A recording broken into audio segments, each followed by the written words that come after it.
Hey everyone, welcome back. And if you're new here, I'm Becca. Today is the start of a fun project to revamp this bedroom for my 9 and 3-year-old clients. I've decided to keep the design a surprise. I've instead asked them about their favorite things to incorporate into the design. I'm going to keep their responses a secret to keep the surprise alive. The main objective in this room is to make the space feel brighter and to add more storage space, all while creating a magical space for their imaginations to grow.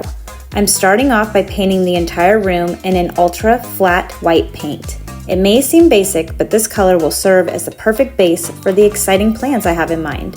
Stay tuned for this incredible transformation and be sure to hit that like and subscribe button down below so that you don't miss a beat with this amazing bedroom makeover.